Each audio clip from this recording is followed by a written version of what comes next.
Alors, mes chers amis, pour ce nouveau cours de Torah aujourd'hui, tout d'abord, j'espère que vous avez passé un Shabbat utile, un Shabbat Chazon, un Shabbat de la vision, celle du troisième Beth Amikdash. Et là, pour ce qui est de ce soir et de demain soir surtout, on est ce soir veille de Tisha B'Av, c'est-à-dire que demain soir, si Mashiach ne vient pas d'ici là, eh bien, on devra jeûner à partir de demain soir, à la tombée de la nuit, même à la Shekia, même au coucher de soleil. Donc 1 heure avant la tombée de la nuit, il faut commencer le jeûne demain soir. Ça veut dire que 1 heure et demie avant la tombée de la nuit, il faut manger le dernier repas avant Tisha B'Av, qui rentre donc 1 heure avant la tombée de la nuit. Et donc, comme Kippour, demain soir, et ce jusqu'à mardi soir, à la tombée de la nuit, un peu plus même, eh bien 25 heures de jeûne comme Kippour à partir de demain, 1 heure avant la tombée de la nuit, au coucher du soleil, jusqu'à mardi soir, quand il fera bien nuit. 25 heures de jeûne à partir de demain soir, donc, de Tisha B'Av, du 9 Av. On espère bien sûr, et ça a été l'objet de notre dernier cours avant Shabbat, que Mashiach reviendra avant demain soir, qu'on puisse ne pas avoir à jeûner cette année et se retrouver tous dans le troisième temple reconstruit à Yerushalayim, Amen Ken Yehi Ratzon. Mais il faut quand même, au cas où, malheureusement, se préparer aux quelques halachot, quelques lois inhérentes à la journée qui va commencer donc demain soir et toute la journée de mardi. Je pourrais pas vous faire cours demain soir parce que c'est interdit d'étudier la Torah, puisque la Torah réjouit les cœurs. Donc demain soir pas de cours, mardi soir non plus parce que le temple a continué à brûler toute la journée du 10, donc mardi soir et mercredi. Retour du cours mercredi soir. Donc c'est important pour moi que vous ayez ces quelques règles.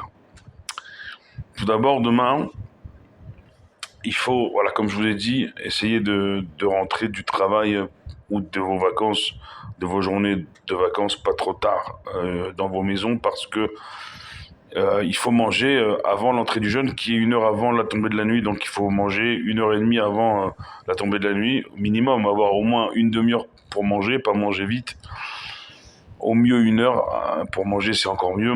Prendre le temps de manger ce qu'on appelle Seuda Mafseket, le repas qui va interrompre le quotidien des repas avec l'entrée du jeûne. Et un repas demain qui doit être fait, pas 2 plats cuits, un seul plat cuit et le reste des légumes ou des fruits. C'est-à-dire, en général, la tradition veut qu'en signe de deuil, on fasse cuire un œuf dur et à côté de ça, on mange de la salade, mais pas 2 plats cuits. Parce que les seuls jours où on fait 2 plats cuits, c'est Shabbat et les jours de fête. Et demain soir, vous l'aurez compris, c'est pas du tout un jour de fête. Bien que les prophètes, encore une fois, nous ont promis que ces jours de jeûne se transformeront à l'avenir, et on l'espère dans un avenir immédiat, en jours de joie, mais dans le cas où Mashiach ne vient pas, ce n'est pas un jour de fête. C'est le jour où on va commémorer la destruction des 2 temples de Jérusalem et avec son flot de sang, je dis bien de sang, qui ont accompagné ces destructions à l'époque des Babyloniens pour le premier temple, comme à l'époque des Romains pour le second temple, où des ruisseaux de sang coulaient dans les rues de Jérusalem et dans de nombreuses villes d'Israël. Notamment, on l'a commémoré le 17 Tammuz, la ville de Bétar qui a été encerclée, qui est tombée.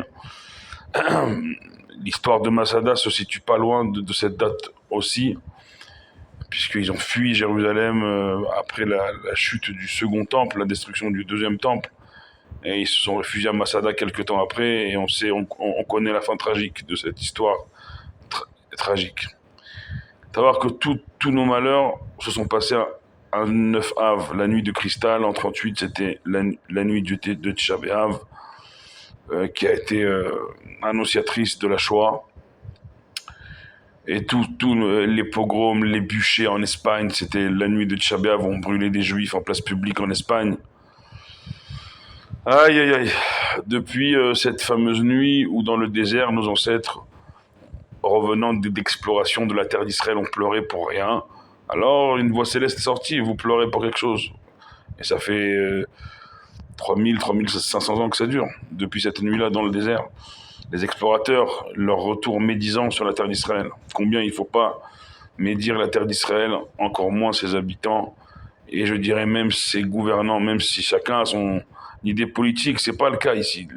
À la veille de Tisha B'Av, il y a plus de politique. La seule politique, c'est l'unité de la nation, l'unité du peuple juif où qu'il se trouve, parce que, et en parallèle de Tisha B'Av, eh bien, on est toujours dans l'attente ici en terre d'Israël.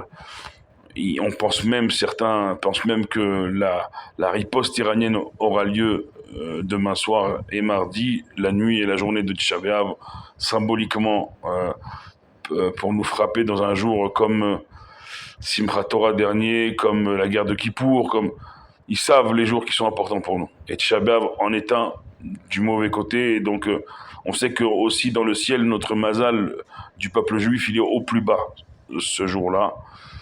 Donc voilà, que chacun prenne aussi des précautions où qu'il se trouve. Il n'y a pas de risque à tenter quoi que ce soit. Il faut même travailler pose problème ce jour-là. Donc demain soir, on fait le repas avec donc un seul aliment cuit. Et après ce repas, on met des chaussures qui ne sont pas en cuir, comme Kippour. On ne met pas de cuir, on met des crocs, des baskets, des tennis, tout ce que vous voulez, mais à condition qu'il n'y ait pas de cuir ni dessus, ni voilà, qu'il n'y ait pas de cuir, des chaussures sans cuir. Pas de relation conjugale demain soir et la nuit de demain à mardi, comme Kippour d'ailleurs aussi. On ne se frictionne pas, on ne se lave pas, les règles de Kippour les plus strictes, c'est-à-dire on se lave à peine le bout des doigts mardi matin pour mettre dans ses yeux, mais à peine, le strict minimum de l'hygiène. Hygiène, il y a, faut pas dire le jour des jeûnes, les gens ils puent de la bouche.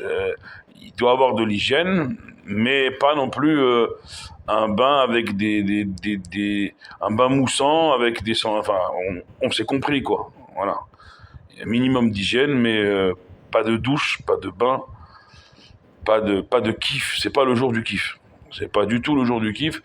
Si on a compris un tant soit peu ce que ce jour porte en lui, à travers les siècles et les millénaires de notre peuple, et toute la perte de tranquillité qu'on découlait de ce jour, eh bien, je pense pas que le cœur doit être à la fête. Et on peut, l'espace de 25 heures, eh bien, être dans le recueillement, ça fera pas de mal. Au contraire, dans la réflexion, dans la prise de bonnes résolutions, de changer les choses, également dans l'actualité que nous vivons aujourd'hui. Alors certains sont certes sur leur lieu de vacances aux quatre coins du monde, grand bien leur face, mais nous ici on a d'autres immédiatetés. Et encore une fois, comme je le dis à chaque fin de cours, priez pour nous comme on prie pour vous. Ensemble, on est toujours plus fort. Et donc voilà, rentrer dans ce jour demain soir, donc avec des chaussures sans cuir, pas de relation, pas de friction, pas de douche, pas de bain. On a dit quoi? Bien sûr, on mange pas, on boit pas. Bien sûr, ça c'est évident. Certains vont même mettre sous leur oreiller une pierre pour mal dormir. C'est cette nuit-là. À Jérusalem, c'est une pierre de Jérusalem qu'on met sous nos oreillers. Pour ce qui est des garçons, la journée de mardi, alors il y a une coutume en Chutz Laaretz, en dehors d'Israël, de mettre pour les séfarades les téfilines à Mincha le jour de Tisha B'Av et pas le matin comme d'habitude. Pour ce qui est des habitants d'Eretz Israël, entièrement du nord au sud et du sud au nord d'Israël, on met les téfilines le matin, comme tous les matins, plus encore pour les habitants de Jérusalem, mais même au-delà de Jérusalem, tous les habitants d'Eretz Israël, du nord au sud et du sud au nord d'Israël, ils mettent les téfilines le matin, comme tous les matins.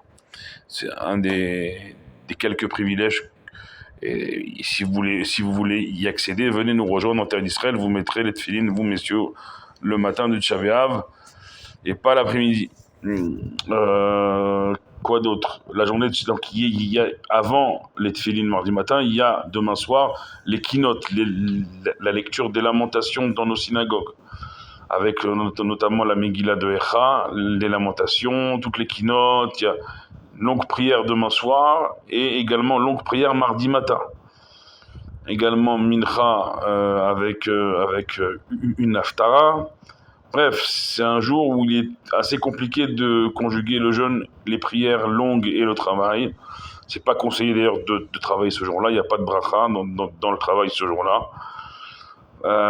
Après, si vraiment il n'y a pas le choix, il n'y a pas le choix, mais il faut éviter aussi de s'asseoir sur des chaises et des fauteuils ce jour-là, à partir de demain soir.